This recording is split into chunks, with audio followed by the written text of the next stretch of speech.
Welcome to this presentation of Doula Support, a crucial tool for ensuring your autonomy. This is a Devout Doula Services presentation, and I am so glad that you are here and taking advantage of this resource. So I want to welcome you in. My name is Sophia Antoine, and I am your facilitator for this session. The goal of our session is to turn chaos into clarity, and it's my goal to shed a little light on the valuable services that doula provides, okay? And I just want you to be comfortable sending me any questions, any comments, anything that you feel would be beneficial to myself or somebody else that is looking for a doula or interested in a doula or a more natural way to have their own birth, okay? So thank you so much for being here. I appreciate it. We're going to jump right in and talk about what is a doula. So a doula's role, and to preface this, as soon as you find out you're pregnant, please start interviewing doulas and getting a feel for those who are in your area, because it's never too soon to seek out the person that you want to work with. But a doula's role is to be a trained professional who provides continuous emotional, physical, and informational support to individuals and families during pregnancy, childbirth, and the postpartum period. There are also other types of doulas that work with people who aren't even pregnant yet. That's a fertility doula. Those who are adopting, there are adoption doulas. So there are so many different doulas, but they all have the same goal, and that is to support the person who is going through this change in their life. The benefits of doula support. So we're going to start with the physical comfort. In the picture, you can see that the doula there is applying pressure to the pregnant woman's back, and that kind of counteracts the pain that they're probably feeling down in the front. But doulas know a lot of different comfort measures that will help alleviate the pain, not make it completely go away, but it's more bearable. Emotional support is important for doulas to provide, because whether you're doing this for the first time or maybe the third time or fourth time, you still have those anxious thoughts, those jittery feelings, and you want to know that somebody's there to support you and to rally you back and say, hey, you can do this. And somebody you can tell your fears to, because maybe your partner doesn't really understand what you're going through, but a doula has probably worked with many women and seen many different cases and scenarios where she can encourage you and say, I've been through this before. I know you can do it. This is what it entails. And this kind of brings the informational and educational support into it, because a doula can direct you to where you can get the information that you will need, or she can grab it for you, give you an array of things to read, to look at, to reference. So you'll feel more informed, which in turn helps you feel more powerful, and you'll be able to get through the situation better. How many times have you gone into something unknown and felt so much fear? But if somebody would have talked you through or given you an idea of how this was going to go, you would at least feel prepared and feel better about it. In regards to communication, a doula can help you communicate with your partner, communicate with your birthing team, communicate with your doctor, your midwife, or somebody in the medical profession, so they can understand what you're saying and you can understand what they're saying, and everybody's on the same page in regards to your birth. Finally, a benefit that a doula provides is advocacy. Now, I know there are many doulas that don't subscribe to this school of thought. They don't feel like they have to advocate, but personally, I would advocate for my clients, because they're going to be in a situation where they are at a disadvantage, not because of wherever they plan to give birth is dangerous to them, but just because they may not be able to verbalize what it is they feel that they want in their birthing space or during that time. And I am there as a doula to make sure that they get it if it's not harmful to themselves or the baby that they're giving birth to. So maintaining autonomy during pregnancy. Let's talk about what autonomy is. It's basically your ability to do whatever it is you want.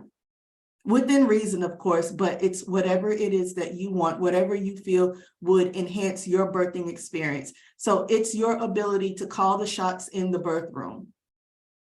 So that means if somebody brings an intervention to you or a procedure to you that they want to do to you, you have the right to say no. It's informed consent. That means that they tell you what it is they're doing to you before they do it, not just start doing it and then you're expected to go along. Your autonomy is the most important thing in your birth space, because at the point where you feel disempowered is the point where sometimes people start giving up. Sometimes the experience itself, they know they have to get through it in order to bring the baby earthside, but that's about it. They've detached from the rest of the process. So without your buy-in to whatever this is, it makes the birth more difficult for you. In order to preserve your autonomy, you want to create a birth plan. So I advise my clients to create two. They're actually the same plan, but it's different for the one you give the provider. You want to give the provider something that's one sheet long because they're not going to sit around and read a whole packet worth of your preferences. But for your birth team, the people who are coming to sit with you wherever you plan to give birth, whether it's at home or in the hospital or birth center, wherever, these people would need to know all of your wishes, all of the things that you want to happen in your birthing space. And you do that with the birth plan.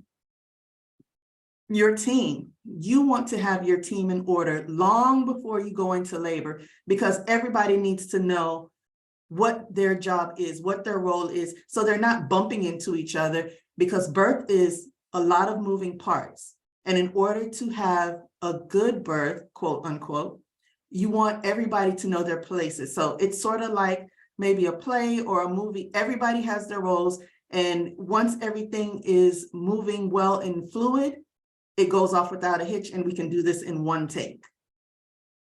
Empowering your birth experience.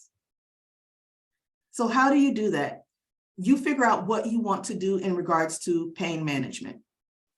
Do you want medication? Do you not want medication? And if you do want medication, what types of medication do you want?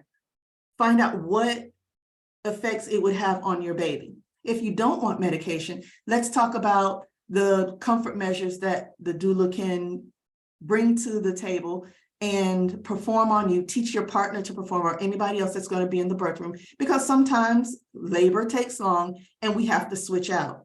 Again, this is where the team comes into play. How do you want your environment set up? Do you want low lights? Do you want a diffuser with your favorite scent? It's all about what will make you feel good in that moment. Yes, birth is hard, birth is sometimes long, but it doesn't have to be a chore that you hate doing, even though you got to do it anyway, because the baby has to come out. But still, you want the room to be inviting to you and inviting to your baby, and just comfortable. As much comfort as you can get while you're in labor, you want that to happen. Again, as long as it's not harmful to yourself or your baby, you should be good. Now, your partners. You need to train your partner or partners. So you'll probably have one, which is yourself and the doula, but maybe two, if you have someone who you live with at home or a spouse or something like that. You need everybody to know your preferences so they can continuously remind the medical providers or whoever it is that's tending to you of what it will take for you to have a great experience. Birth doesn't have to be so sterile. Your body knows what to do. All it takes is for everybody to get on one accord and it'll work out. So after you have the baby, there's also postpartum doula support. This is a lot because you think you went through a lot having the baby. That was the easy part. Now, after the baby gets here, you need to set boundaries, which means Who can come over to your home in the first few days or the first few weeks or the first few months? And what happens when they get there? So boundaries. Care for yourself and care for the baby needs to be priority. So who's taking care of you? Who's helping you take care of the baby? And who's caring for your home? Again, this is where that team that comes into play. Maybe some people can't go to the hospital. Their job is to get home ready for when you get there, because that's equally as important.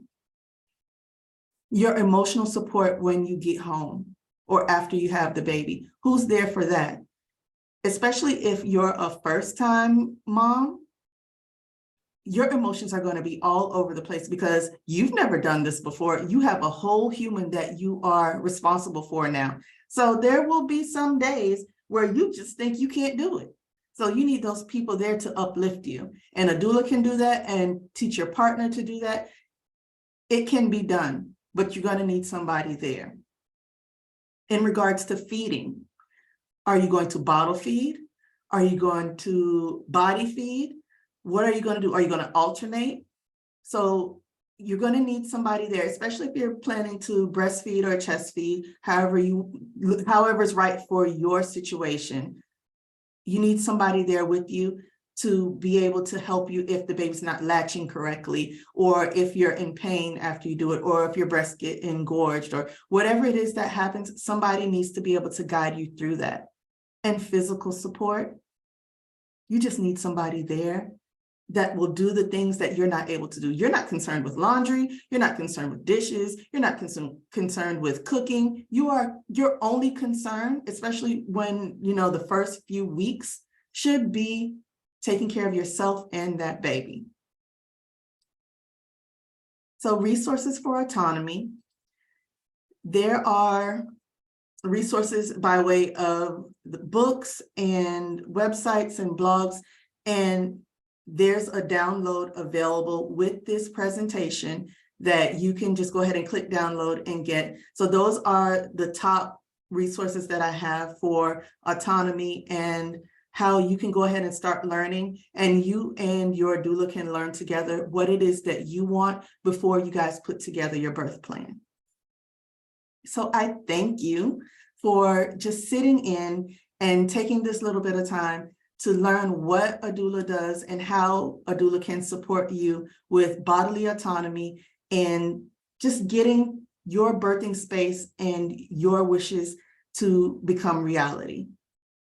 Again, I am Sophia Antoine. I am so thankful that you stopped in today. Don't forget to download your resource list. And if you found this helpful, please pass it along to somebody else that could possibly use it. Thank you again and take care.